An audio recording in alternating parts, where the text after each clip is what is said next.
Last week we started our study on the Genesis flood. На прошлой неделе мы начали наше изучение потопа в книге Бытие. This is the third major event of world history. И это третье ключевое событие мировой истории. We've seen creation as the first major event. Мы уже увидели сотворение как самое первое ключевое событие. Shortly after, the fall of man, which radically changed everything. Вскоре после этого грехопадение человека, которое радикально изменило все. And today we want to focus on the Genesis flood, and I'm hoping to complete that one today.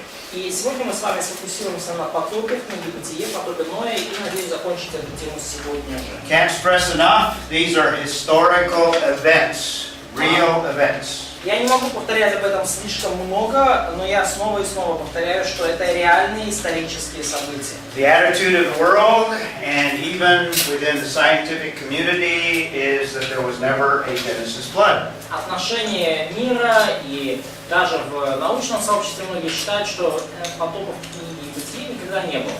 Our culture and even science says that there was not a creation, but there's evolution. Наша культура и наука говорят, что не было сотворения, была просто эволюция.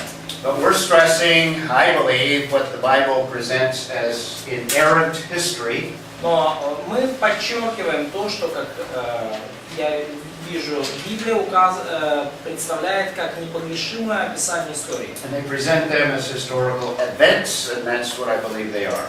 И Библия представляет все эти события как реальные исторические события, и потому, опираясь на Библию, я верю, что именно таковыми они и We've являются. been drawing theological implications from these events. Мы выводили уже богословские выводы из этих событий. The first event, or first implication, we see the corrupting effects of sin. И первый вывод, который мы сделали, это тлетворное влияние греха. And then we concluded by looking at the flood as universal flood, worldwide. Потом мы сделали заключение, говоря о потопе, что он был вселенский, он был по всему миру. And I gave you kind of an overview of some of the high points of the biblical account. И я дал вам краткий обзор библейских повествований о Looked потопе. at Genesis 6-9. Мы рассмотрели Бытие с 6 по 9 главу. And the text indicates that this is worldwide because God determined, and when He states His determination, He speaks in universal terms. И текст, когда мы говорили о всемирном характере, мы говорили, что это так, потому что Бог определил ему быть всемирным. И когда Бог говорит о потопе, Он говорит во вселенских терминах, всемирных. The text tells us that the corruption was universal, in other words, all mankind. Текст говорит о том, что растление было вселенским, всемирным, то есть все человечество было развращено. We're going to talk about the destruction that's described by Genesis. It's a universal destruction. И мы говорили об уничтожении, которое описано в книге Бытие, это всемирное уничтожение. We looked at some of the details of the text, and the language that is used is universal language. Ничто не уцелело. Мы смотрим на язык текста, и мы видим слова, которые там используются. Все, каждое. Это вселенский язык, описывающий полное, всеобщее уничтожение. The Hebrew word kol is used over and over and over, the idea of all or every. Еврейское слово «кол», обозначающее «все» или «каждый», используется снова, снова, снова и снова. And just the existence of the ark argues for a universal flood. И само по себе существование такого здоровенного ковчега, оно уже указывает нам на всемирный характер потопа. Took over 100 years to build. На его строительство понадобилось порядка 100 лет. Noah and his family could have gone around the world to escape the flood if it was not universal. Если бы потоп был не всемирным, а просто местным, то Ной и его семья могли бы просто за это время перейти в какую-то другую часть мира. We're going to see that the upheaval, the geological upheaval, is universal. И мы увидим, что геологические изменения, которые связаны с потопом, они были вселенскими. In fact, we're going to focus on the scientific aspects of this great upheaval. И мы с вами рассмотрим сегодня научные аспекты этого великого сдвига или смещения пластов геологических. One of the things that was extremely devastating was the floodwaters themselves. Одна из вещей, которые причиняли серьезное разрушение, это были воды потопа сами по себе. Speaks of all the fountains of the deep. В тексте говорится обо всех erupting. источниках глубины или глубоких источниках, которые отверзлись. Now I'm going to give you a different understanding of those fountains of the deep, more scientifically credible explanation. И я дам вам, скажем так, более научно обоснованное определение вот этих. We'll get into that when we talk about the science, about the scientific evidence for a universal flood. Вот этих источников источники великой бездны. Мы доберемся до этого, когда будем говорить о науке и о научном обосновании потопа. There's a 40-day rainstorm, which is very, very unusual. Также описывается в тексте 40-дневный дождь, и что также весьма необычно. Storms that we have seen in more recent time Дожди и дождевые штормы, которые мы увидим уже в более позднее время, only last 1 or 2 days and then they recede. длятся 1-2 дня, и потом они все прекращаются. We have a 40-day rainstorm Но тут мы видим дождь аж на 40 дней. with the waters rising not just 2 or 3 days, but 150 И days. мы видим, что воды были в возмущении не день, не два и не три, а 150 дней. These are the details that the text gives us. Это те детали, которые дает нам текст. Усилилась вода на земле чрезвычайно. In chapter 8, it gives us another 150 days. That's different. И в 8 главе мы также видим еще 150 дней, и это уже другие 150 дней. That speaks of the waters receding from the land. И это 8 глава 3 стих говорится об убывании воды по окончании 150 And дней. then we have detailed chronological notations in the text itself. И далее у нас есть детальная хронологическая запись в самом тексте. From those details, we can see that the flood lasted for Noah and his family were on the ark 377 days. Из этой детальной записи мы можем заключить, что Ной и его семья жили в ковчеге 377 дней. The flood is given to us in 370 days. Сам потоп изложен нам на протяжении 370 дней. But at the beginning of chapter 7, it tells us that God told them to enter the ark 7 days before the flood waters came. Но в начале 7 главы Бытия сказано нам, что Бог повелел Ной и его семье войти в ковчег за 7 дней до начала потопа. You can put this on a timeline of events, major events that are recorded in chapter 6 through 9. И это можно поместить всю эту хронологию на временную шкалу ключевых исторических событий, которые мы рассматривали ранее. So they enter the ark here, and then 7 days later, the flood comes. Итак, они вошли в ковчег вот в этой точке, и через 7 дней начался потоп. And it also says that the rain came for 40 days. Далее сказано, что шел дождь в течение 40 дней. So we have 7 plus 40. То есть мы видим 7 дней плюс 40 дней. Then we have 150 days of the waters increasing on the face of the earth. И далее мы видим 150 дней усиления воды на земле. Это 7 глава 24 стих. All the mountain tops are covered. Все верхушки гор были покрыты. We have specific numbers in terms of the depth above the mountains. И у нас есть конкретные даже цифры, говорящие о высоте гор или глубине потопа. Ravens are sent out after a period of time. Выпустили ворона в какой-то момент. The cover of the ark is removed. Потом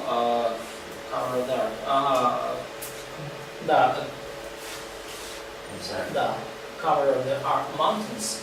Oh, that's the mountains. Yeah. Well, he sees the mountains for the first time. Потом мы видим, что Ной в первый раз вообще увидел вершины гор.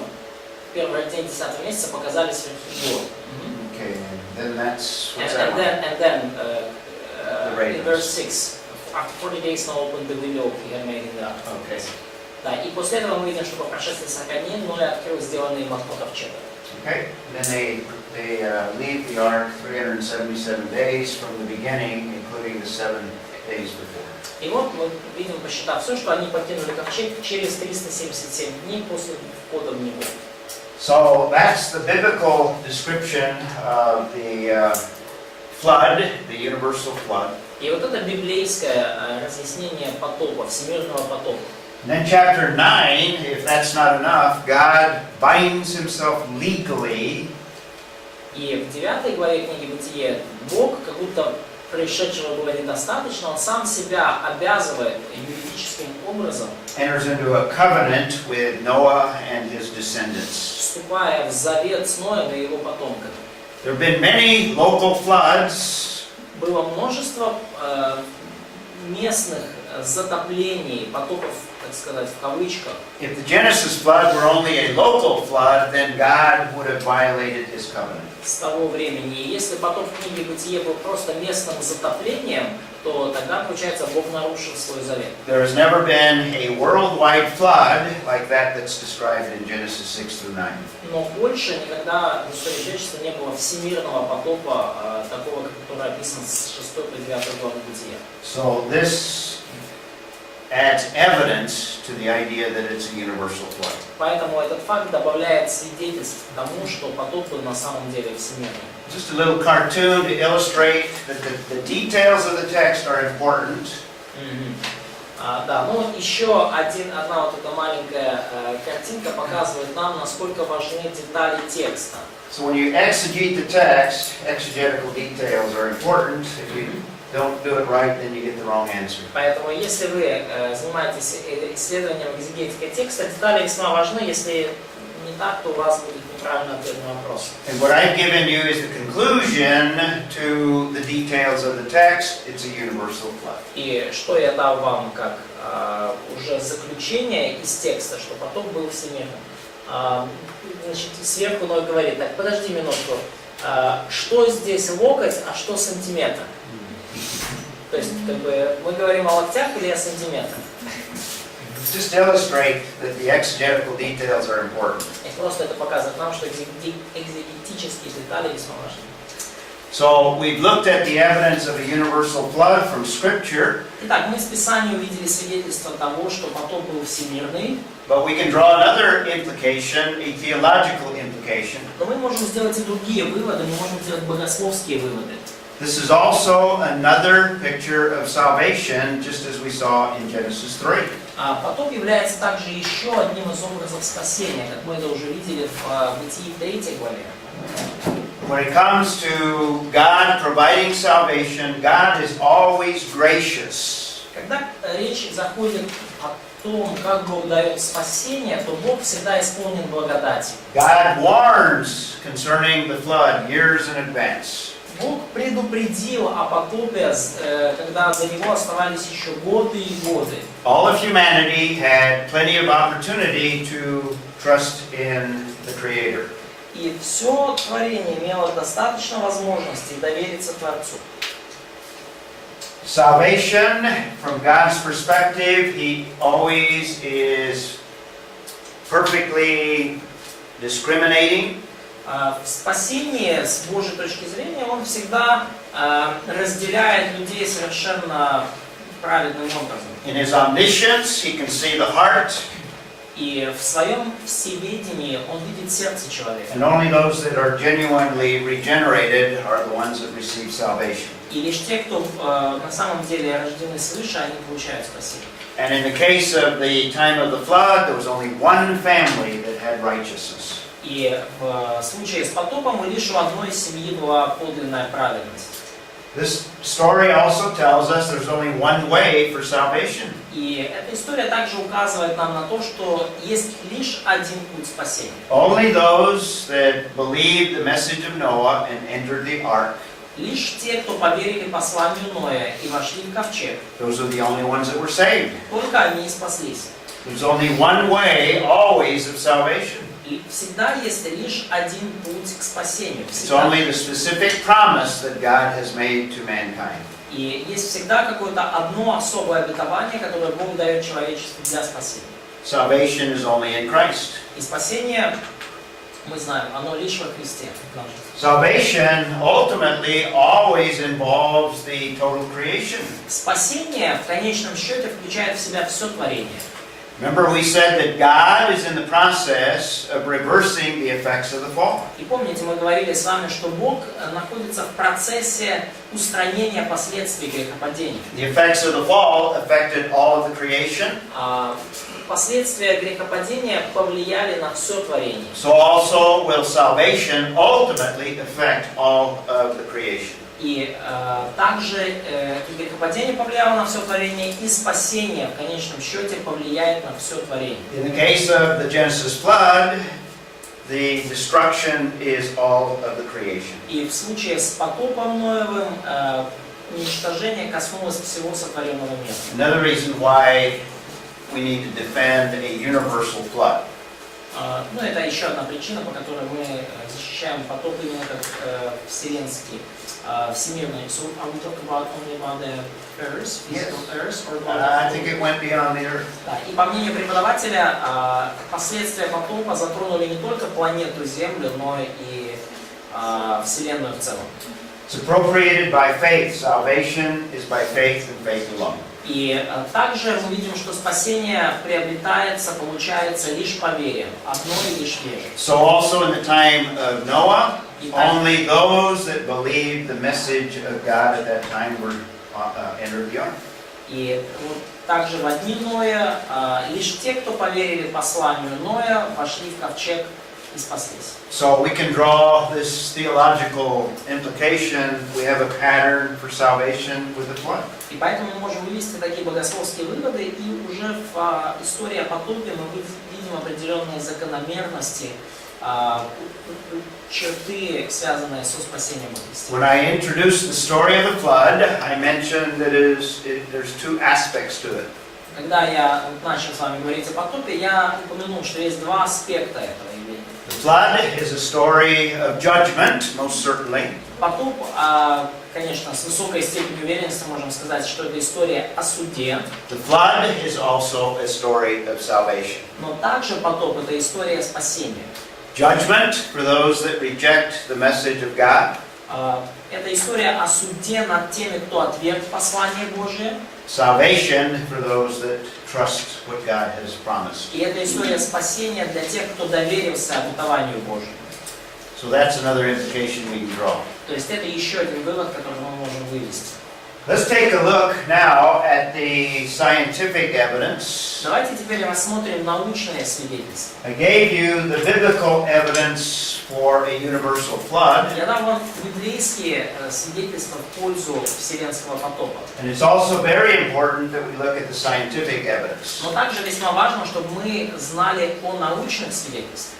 And this brings us in conflict with many of the thinking of some scientists today. И вот эти научные свидетельства и доказательства, они вступают в конфликт с представлениями многих современных ученых. What I'm going to give you is the evidence that is presented by only a very, very few Bible-believing scientists. И я вам сейчас предложу те доказательства и свидетельства, которых придерживаются лишь немногие ученые, верящие в Библию. Some of this evidence began to come out in about the 1950s. Некоторые из этих доказательств начали появляться где-то в 50-х годах 20 века. With a very important book that was published by John Whitcomb and Henry Morris. И они были опубликованы в очень важной книге Джона Уиткома и Филиппа Морриса. The book is called The Genesis Flood. И книга называлась «Ноев потоп». The book looks at and presents scientific evidence for a universal flood. И книга, она рассматривает потоп в книге Бытия и приводит научные доказательства в пользу его историчности. In the last 60 or so years, there's been a lot more research by only a handful of scientists. И последние 60 с чем-то лет было достаточно много исследований проведено небольшим количеством ученых. And I'm going to give you some of that evidence in summary form. И я приведу вам некоторые из обнаруженных ими доказательств в такой сжатой форме. That evidence indicates that there's overwhelming scientific evidence for a universal flood. И свидетельства, которые они приводят, показывают на то, что есть преизбыточествующее количество доказательств в пользу всемирного потопа. The position of historical geology, I explained what that is last week. И позицию исторической геологии я вам изложил уже на прошлой неделе. The position of historical geology is that there's no evidence of a Genesis flood. Их точка зрения в том, что никогда не было всемирного потопа и нет никаких доказательств. That's why some of the theologians have proposed the idea of a local flood only in Mesopotamia. И по этой причине многие богословы, так сказать, немножко прогнулись и предложили идею того, что это был местный потоп затопления Месопотамии одной точки. But we should reject the idea of a local flood. Но нам нужно отвергнуть идею вот этого местного затопления, Because that's not what's described in the scriptures. поскольку Писание не говорит об этом. And the scientific evidence is overwhelming in favor of a universal flood. И также есть преизбыточествующее количество научных доказательств в пользу всемирного потопа. So we can draw another implication. И мы можем с вами вывести еще одно заключение. We can also say that the flood is universal, Мы можем также сказать, что потоп был всемирный, not only supported by the biblical account, основываясь не только на библейском повествовании, but also supported by the scientific evidence. но также на научных доказательствах.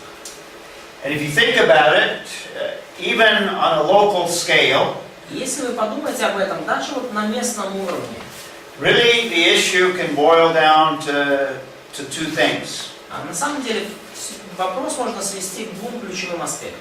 And I use this illustration because even children can understand the effects of water. Я использую эту иллюстрацию, потому что даже дети могут понять последствия излияния воды. For example, if you have just a little bit of water, for example, even in your house, you have a leak. Например, если у вас есть немного воды, вот даже в вашем доме какая-то течь там, или кран капает, или что-то там, A little bit of water will do a little bit of damage. растеклось, да, то есть но небольшое количество воды принесет небольшой вред. A small stream will cut a little tiny canyon slowly over long periods of То time. есть маленький какой-то ручеек, горный поток, он, конечно, на протяжении долгого времени пробьет себе какой-нибудь маленький каньончик такой в там, горах или где-то. But if you have a pipe of water in your apartment burst, you have big damage. Но если у вас, например, бойлер в доме, знаете, так, все разлетелось, то, конечно, ущерб будет значительный. Very rapidly. И очень быстро все произойдет. So also with floodwaters, you have massive amounts of water and it can carve a canyon in a matter of very short time. Да, ну и также вот и в природе, да, какие-то большие массы воды тоже, если в природе где-то трубы прорвет, то большое количество воды за малое время может пробить какой-то каньон или оставить какой-то след. So that's the difference between the two views that we have today. И вот это разница между двумя взглядами, которые есть сегодня. The historical geologist of today sees just a little bit of water in a stream cutting a great canyon like the Grand Canyon over long periods of time. So they believe that little streams of water created great canyon. Over long periods of time. Да, то есть исторические геологи в наши дни, например, считают, что вот эти небольшие ручейки, небольшие потоки воды на протяжении очень долгого времени создали, например, Великий каньон. I'm going to propose to you that the Grand Canyon was cut in a very short period of time by the after effects of the Genesis flood. Big massive water. Yeah. Да, и я хочу предложить альтернативную точку зрения, что тот же Великий каньон был создан на протяжении очень короткого времени большими массами воды в течение события, которое мы называем потоп. So the question is, which effect is the true scientific effect, this one or this one? И вопрос заключается в том, какой из эффектов имеет больше научное обоснование, вот этот или этот. I think all of the evidence points in the direction of the second Я думаю, alternative. что все доказательства сводятся к вот этой второй альтернативе. К большим массам воды на протяжении короткого времени. Now let me explain the evidence that historical geologists use. И разрешите мне разъяснить вам, какие доказательства используют исторические геологи. And what these also will describe them as flood geologists. what the evidence that they have to look at. И также мы сравним их позицию с позицией геологов потопа и увидим, какие доказательства те приводят. In geology, there are these charts that you can find in all of the geology books. В исторической геологии есть вот эти таблицы, которые можно найти в любом учебнике по этой дисциплине. They've identified the different layers of geology. Они связывают разные геологические слои. And they've given them specific names. For example, you're probably familiar with the Jurassic period. Друг с другом, и они дают им разные экзотические имена. Наверное, вы слышали там юрский период, да? You saw the movie Jurassic Park. It's talking about dinosaurs that come out of that period of time. Может быть, фильм, там парк юрского периода, там разные динозавры и такие там птеродактили. Вот это связывается вот с этим периодом времени. So all over the world, there are these geological layers. И по всему миру мы находим вот эти геологические слои. Some of them smaller, some of them bigger. Какие-то побольше, какие-то поменьше. And what scientists have done is given them names. И что сделали ученые? Они дали им имена. But what they have assumed is that those layers were laid down over long periods of time, slowly. Но что предположили ученые? Что вот эти все слои, они формировались, накладывались один на другой, очень медленно, в течение долгого промежутка времени. In fact, for example, the Jurassic period, they would see that it took 45 million years to lay down that layer. Например, касательно юрского слоя, они считают, что потребовалось порядка 45 миллионов лет, чтобы сформировался вот этот слой. So these are millions of years to lay down different layers. Цифры во второй колонке с цифрами, это, точнее в третьей, вот здесь, это миллионы лет, в течение которых, по мнению геологов, формировался тот или иной слой.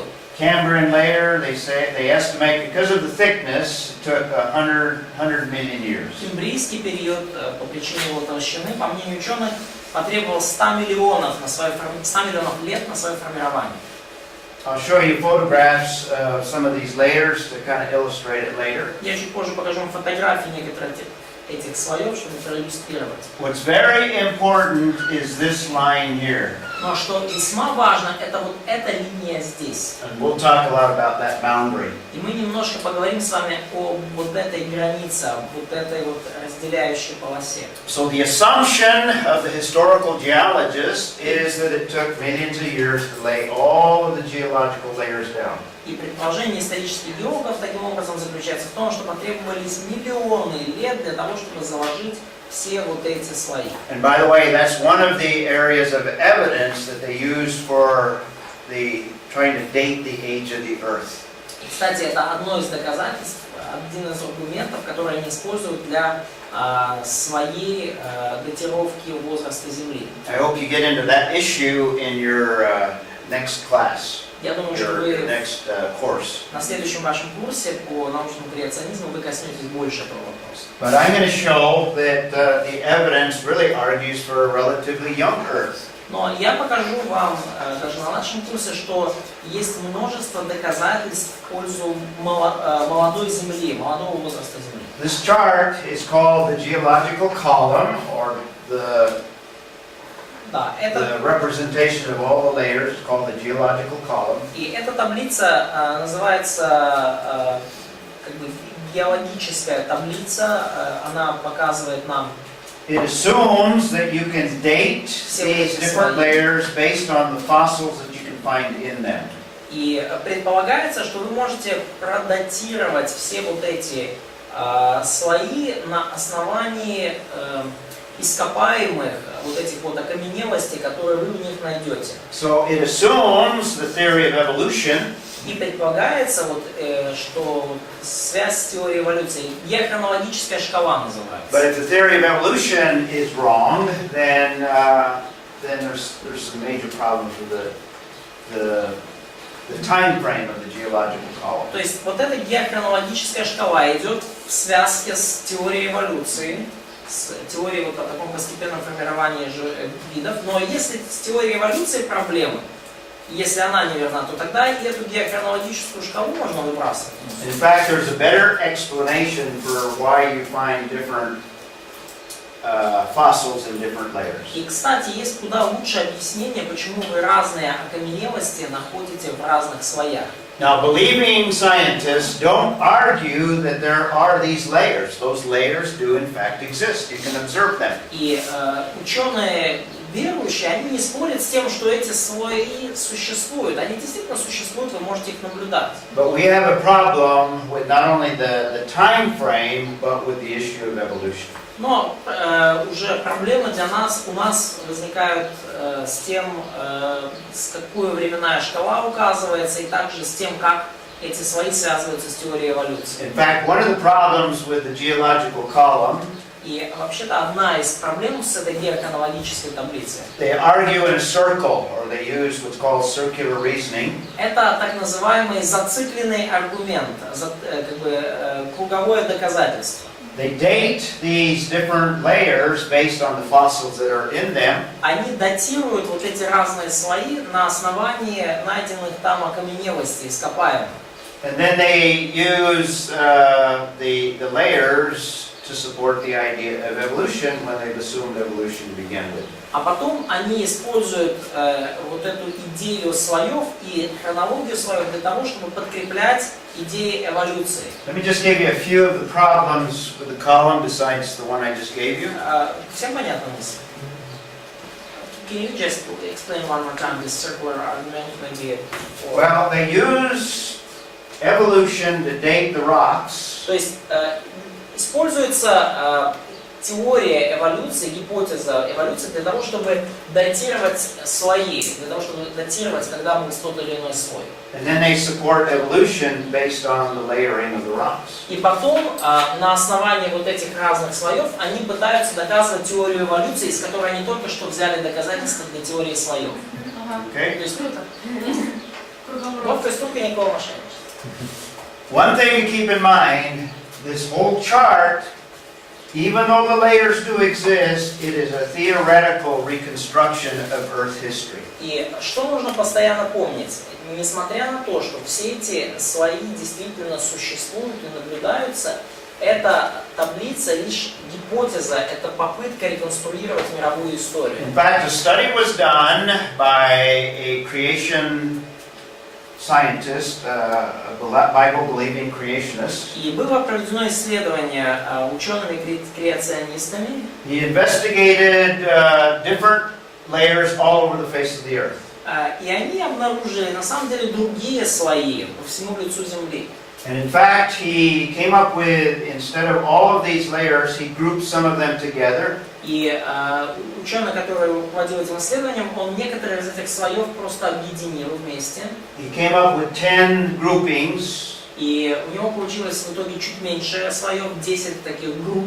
He grouped all these together since they're so small in depth. Все вот там верхние слои, которые там всего-то там по 10-15 миллионов лет в теории, он объединил в один. Because he wanted to simplify the study, otherwise it was going to take too much. Поскольку он хотел немножко упростить исследование, иначе оно бы заняло немерено лет. He came up with the statistic that less than 1% you have represented all over the earth all 10 of those categories that he set up. И он привел статистику, согласно которой все вот эти слои наблюдаются все вместе лишь на 1% поверхности Земли. So it's very theoretical. It's a reconstruction. Поэтому эта вся таблица или шкала, она весьма теоретическая. Это попытка реконструировать. Number one consideration is evolution. И базовой предпосылкой для этой гипотезы является теория эволюции. And in fact, if you would take into account every single one of them individually, then nowhere on the face of the earth you have every one of the categories. И на самом деле, если вы вообще все эти слои попытаетесь учесть, да, то вообще нигде по всему лицу Земли нету того, чтобы вот они все были представлены одновременно. So the less than 1% is just with the 10, and some of them are combined. Да, поэтому я прошу прощения, я не допонял. Менее 1% это там, где, по крайней мере, вот эти группы, вот он объединил в 10 групп, Так вот, эти 10 групп лишь на 1% земли, So here- земной территории. here's А one так, of- чтобы все вот этих вообще не было. Here's one of his charts. Вот это вот одна The из... white color, except for the oceans, the white color is where all 10 are represented. Вот эта таблица, которую привел этот исследователь, и белым показаны места, где наблюдаются все 10 групп слоев. The black represents that all 10, there are some that are missing. In other words, there's some not there. Да, а черный указывает на те территории, где какие-то из слоев отсутствуют. Так стоп, а где там белый So, but where is the white here? Very little, Очень мало его less здесь. than 1%. Менее 1%. There's a little tiny one there in Cuba. Чуть-чуть в Кубе там маленький кусочек There's есть. a little bit in the Andes, in the Чуть-чуть Himalayas, в Андах, в Andes there. or Andes in the А в Андах, в Himalayas, Южной Америке, в Гималаях, в Азии. and a tiny spot somewhere in Poland. И малюсенькие есть места по соседству у нас в Польше. So it's very theoretical. Поэтому это очень теоретическая конструкция. I've already mentioned that it's also based on evolution, which if that's wrong, then the whole column has problems.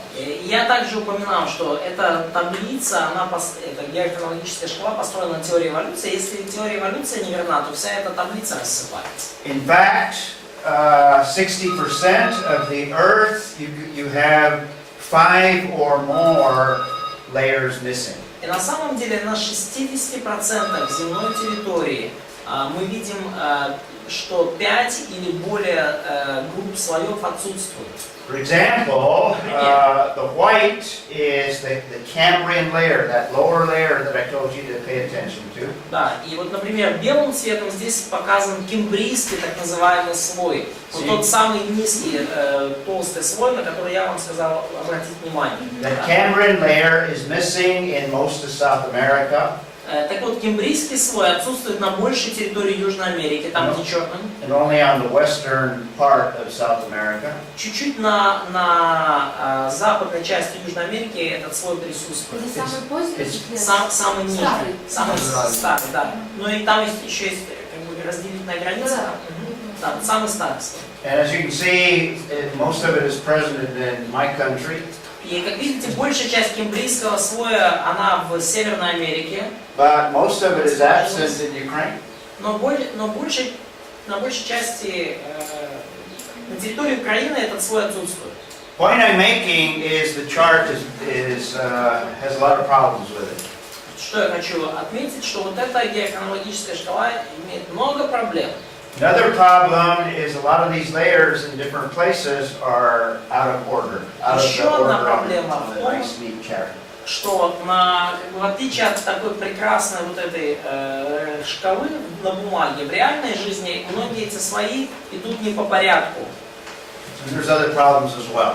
То есть они как бы порядок меняется в реальных наблюдениях, есть другие проблемы. These problems indicate that we need to relook at the theory of local flood or even absence of evidence for a flood. И эта проблема с геохронологической шкалой показывает, что нам нужно пересмотреть нашу позицию общенаучную по поводу вселенского потопа и по поводу его отсутствия, либо по поводу того, что он был местным. So we need to take another look at not only the data, but some of the assumptions that go into coming to conclusions. Поэтому нам нужно взглянуть и на данные снова, и на выводы, которые мы делаем на основе данных. But there's a better way of explaining it. In fact, let me just tell you up front, I think this boundary is the boundary of the Genesis flood. Но есть более толковый способ все это объяснить, и давайте я вам сразу скажу свою точку зрения. Мне кажется, что вот эта граница, это граница потопа. The flood swept away all of the surface of the earth down to the Precambrian. So this was a level of the earth on Precambrian time, on pre-flood time. That the flood swept away. In other words, that's the place that was not damaged. То есть идея в том, что потоп просто снес с лица земли все, что там было. Вот до этого уровня. То есть вот эта часть уже не повредилась. And then as the waters receded, then material settled out and laid down all these layers. И потом, по мере того, как вот Ну, прикиньте, да, вот вся вот эта вот вся эта каша, да, из всего, что было на земле, оседала, то вот потихонечку из осевшей породы, осевшего материала формировались эти слои.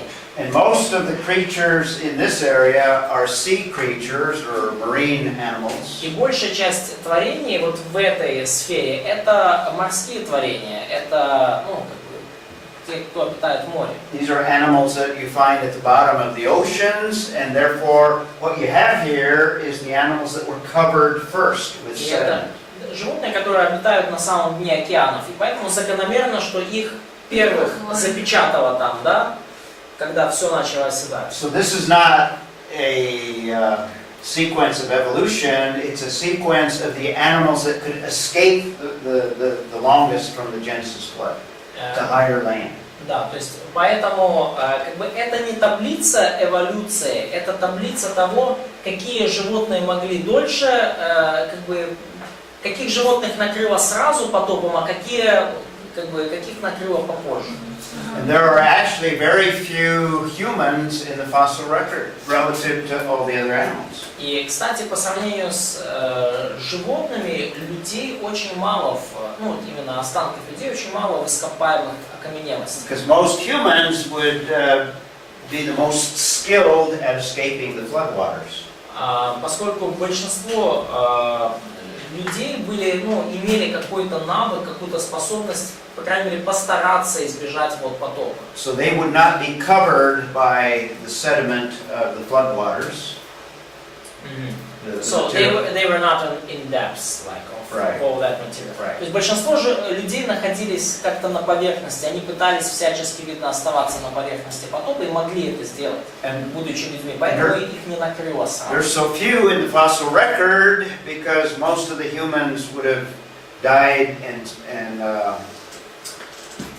floated to the surface and decayed, so they're not fossilized. Да, и почему так мало людей в ископаемых окаменелостях? Потому что большинство людей умерли на поверхности, и там же на поверхности их тела разложились, и они не успели таким образом превратиться в окаменелость. So that's a better explanation of that sequence. Вот это наилучшее объяснение этой последовательности. Там на предыдущем слайде 66%.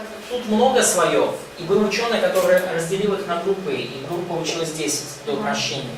Так вот, все они присутствуют на 1% территории Земли, а на 66% территории Земли меньше 5 этих слоев. Okay.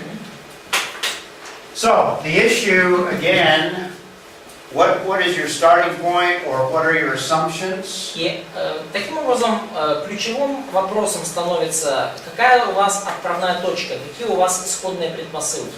If you start with the assumption of naturalism, which has evolution at its heart, Если ваша изначальная предпосылка это натурализм и в сердце натурализма эволюционная теория, and you look at the data, whether it be layers of rock и вы смотрите на данные, будь то слои горной породы or fossil evidence, или ископаемые свидетельства, if you start with evolution, then you're going to come to a conclusion that is driven by evolution. если вы начинаете с исходной предпосылки об эволюции, то и итоговое заключение ваше будет эволюционным, оно будет предполагать эволюционный характер мира. We as believers are looking at the same data. Мы, верующие, смотрим на те же самые данные, Same rock layers, same fossils, те же слои породы, те же ископаемые окаменелости. but we have more data. We have revelation, we have scripture. Но у нас есть еще больше данных, потому что у нас есть откровение в Писании. This helps us interpret the data better. И это помогает нам лучше истолковать эти данные. We come from a creationist perspective. We believe in a God. И мы исходим из креационистской точки зрения, мы верим в Бога. We believe in the inspiration of scripture. Мы верим в богодухновенность Писания. And we look at the same data, but we come to different conclusions. И мы смотрим на те же самые данные, но приходим к другим выводам. So let's begin. We won't complete it in this hour, but let me start giving you the scientific evidence that supports a universal flood. И на этом часу мы не завершим этот вопрос, но я уже сейчас начну давать вам научные доказательства в пользу потопов книги событий. And number one, we start with fossils themselves. И самое первое доказательство, мы начнем с самих этих окаменелостей. Are fossils formed today, Вот эти окаменелости, которые формируются в наши дни, at least in large numbers? я прошу прощения, формируются ли в наши дни окаменелости, по крайней мере, в больших количествах? Yes Да. or no? Да или нет? Да. В наши дни, в наш период, формируются ли Да. окаменелости Where? в больших количествах? Где? Where are they found? После движения вулкана, да. After volcano eruptions. Yeah, but that's very isolated. Но это очень такие, как бы, изолированные местные локальные события. Not in the billions and billions that you find in the fossil record. И как бы это не, когда мы говорим о вулканических окаменелостях, то речь не идет о миллиардах окаменелостей, как то, что мы видим в окаменелостях по всему лицу Земли. All of these layers from the Cambrian all the way to the top are filled with fossils. Billions and billions of То fossils. есть все вот эти слои, начиная с Кембрийского и дальше, они просто по макушку самую заполнены окаменелостями. Там этих окаменелостей миллиарды, миллиарды и миллиарды. Below the Cambrian, virtually no fossils. Но ниже Кембрийского слоя окаменелости нет вообще. And today, here's just an example of a fossil of a turtle. И вот вам просто пример окаменелости черепахи. But a scientist by the name of Lambert, he's an evolutionist, by the way. И вот ученый по имени Уолтер Ламертс, он, кстати, эволюционист. This is his statement, his conclusion. Yeah, He's and a paleontologist. Утверждение, его заключение, он палеонтолог. Almost all of the fossils, by their very manner of perfect preservation, clearly show a sudden burial.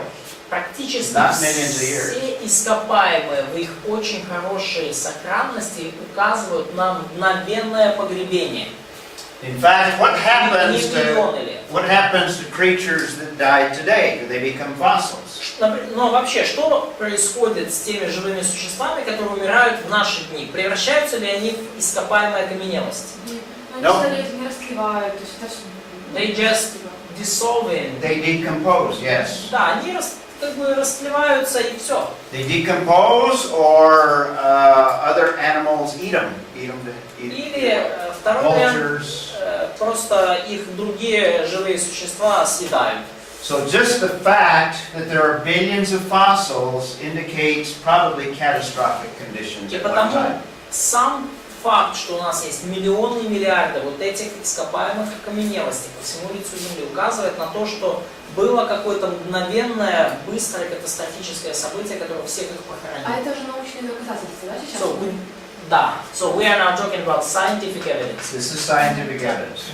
The existence of fossils. In other words, the study of paleontology. Само существование ископаемых, сама палеонтология.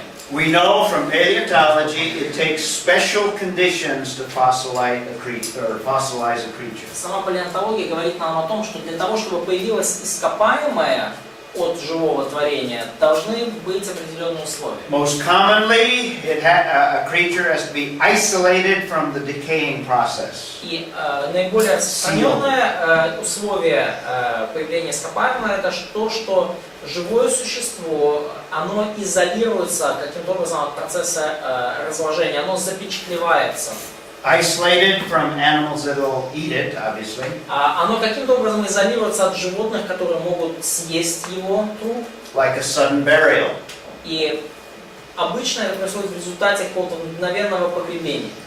For example, like a volcanic layer that encapsulates a creature. Например, в наши дни вулканический слой, там тонна магмы шлепнулась там на какую-нибудь зверушку, и все. But under common, everyday circumstances, fossils are not formed. Но при обычных, каждодневных обстоятельствах жизни ископаемые не формируются. So just the existence of fossils is an argument for something catastrophic, because they're all over the earth. They're all over the world. Само существование ископаемых указывает на какую-то катастрофу, потому что эти ископаемые по всему лицу Земли. In fact, you can find them on the tops of mountains, fossils. И эти ископаемые, кстати, можно найти даже на вершинах гор. And not only that, but there are what are called by paleontologists fossil graveyards. И не только в горах, но даже вот по терминологии палеонтологов вы можете найти кладбище ископаемых. A graveyard is where millions of creatures have been gathered together in one place, and they're all together in that graveyard. И кладбище ископаемых — это место, где были собраны на небольшой территории вот миллионы просто живых существ. И все их как бы ископаемые окаменелости, вот они находятся вот в этом кладбище ископаемых. As if a flood had gathered them up and displaced them and then covered them and fossilized them all at once. То есть как будто вот поток просто их всех смел, потом они все где-то в одном месте осели и превратились быстро в ископаемых. And I've got some photographs of some, but for the sake of time I've skipped them. But they're all over the world. They're not just in isolated locations. У меня есть там несколько фотографий, я пропустил для экономии времени, но такие кладбища, они по всему миру. Это не просто какие-то изолированные места. One of the most famous fossil graveyards is in Siberia, where there's billions of creatures, some of them even from tropical regions. Tropical? Да, то есть и одно из известных таких кладбищ ископаемых есть в Сибири, где на ограниченной территории миллиарды живых существ, и некоторые из них даже из тропических регионов каким-то образом там оказались. So there are several in Siberia, there's some in Alaska, Есть несколько в Сибири, несколько в Аляске, some in Germany, в Германии, other places in my country, even Utah or Wyoming rather. да, ну и также в моей стране, в штате Юта, в штате Utah, Wyoming, Colorado, Колорадо, California, Калифорнии and several places elsewhere. и в других нескольких местах в других частях мира. In fact, in the state that I live in, there are fossil graveyards of even dinosaurs. И на территории, где я живу, есть тоже такое кладбище ископаемых, и там даже динозаврики есть. One of the most famous fossil graveyards of dinosaurs is found in Wyoming as well. И одно из наиболее знаменитых кладбищ ископаемых с динозаврами тоже мы видим в Вайоминге. So the existence of fossil graveyards give evidence of universal floods because they're found all over the world. И существование вот этих кладбищ ископаемых указывает нам на вселенский потоп, потому что мы находим эти кладбища по всему миру. Now here's evidence that the historical geologist has a real problem with. И вот далее свидетельство научное, с которым большие проблемы у исторических геологов. Called polystrate fossils. Это явление, называемое полистратные ископаемые. From the name you can figure out what kind of fossils those are. И из самого названия вы уже можете, наверное, определить, что это за ископаемые окаменелости. You tell me, what is a polystrate fossil? Может быть, вы мне скажете, что это полистрат? А? Poly is many. Космические какие-то обломки. Нет. Может, типа на двух слоях. Maybe they're like mixture of two layers. Yes, yes, yes. Где-то там. In other words, you have layers here, and you might have, I don't know if I can draw an animal, but you have a fossil animal here То есть у вас that есть goes through two or more. какое-то животное, да, оно упаковано между несколькими слоями, оно на несколько слоев такое здоровенное, что раздуло его. Or a better illustration would be a tree that goes through many layers. Или даже лучший пример, когда какая-то длинная какая-то штука, дерево, например, ствол дерева, оно проходит себе через несколько слоев. So if you have a layer, Там миллион. you have a layer of 30 million years, То есть у вас 40 есть million years. слой по теории 30 миллионов, 40 миллионов лет. Is this tree over 70 million years old? Это что, вот это дерево, ему 70 миллионов лет? That's a problem. Тут проблема. These are very common all over the world. И это также весьма распространенная находка по всему миру. Here's an example of a polystrate fossil. This one, where's this one at? This was in Ruhr, Germany. И вот это вот пример полистратной окаменелости. Это в месте Рур, Германии. Here's the layer, about a meter thick. Вот это слой примерно метр толщиной. Looks like you have another layer there, perhaps a layer Еще один there. слой, там еще один can't слой. tell up there. Тут надо- So here you have many layers of millions of years. То есть есть вот это вот несколько слоев, которые каждый в теории миллионы лет, One tree.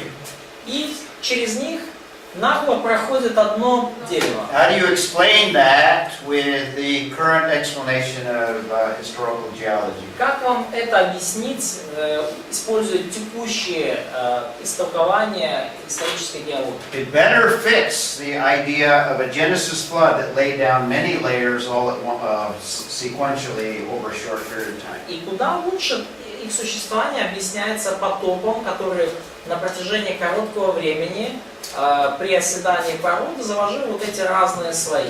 Here's one in Tennessee, another tree. Here looks like a coal layer, and then another kind of layer here. И вот еще один пример такого ископаемого в штате Теннесси в Соединенных Штатах. Вот здесь, кажется, угольный слой, а там уже слой какой-то другой породы. И это все одно дерево тоже через них проходит.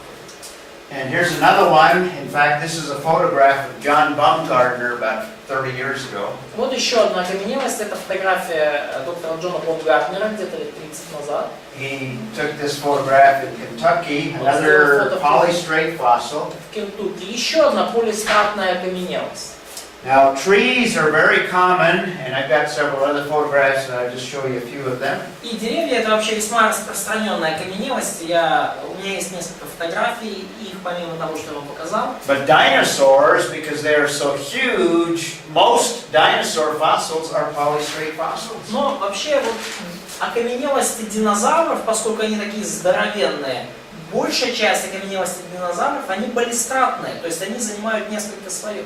Here's a photograph of just one bone. It's not shown as the different layers, but you can imagine a large animal obviously not being contained within one.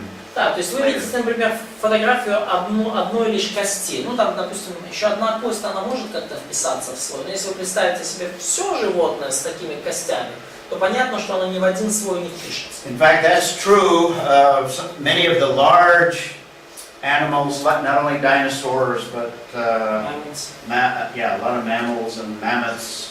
Да, но это, кстати, касается не только динозавров, но и других крупных животных, например, мамонтов или крупных млекопитающих. They tend to be polystrate fossils as well. Они обычно тоже являются полистратными ископаемыми. So the existence of fossils all over the world, Поэтому, во-первых, факт существования ископаемых по всему лицу Земли.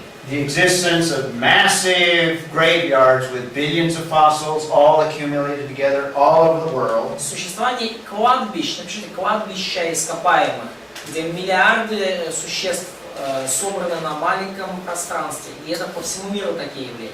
Polystrate fossils also all over the world. I showed you some from Germany, there's some in France, they're all over the world. Также полистратные ископаемые по всему лицу Земли. Я показывал вам некоторые вот из Германии, они из Франции, в Штатах, везде. А сколько слоев этих метров, ну там, они по-разному? So, what is typical depth of one layer? They vary, some of them can be 10 meters. Ну, различаются. Некоторые могут быть толщиной там 10 метров. That one that I showed you in the photograph was like 1 meter. То, что я вам показал на фотографии, там метр где-то слой.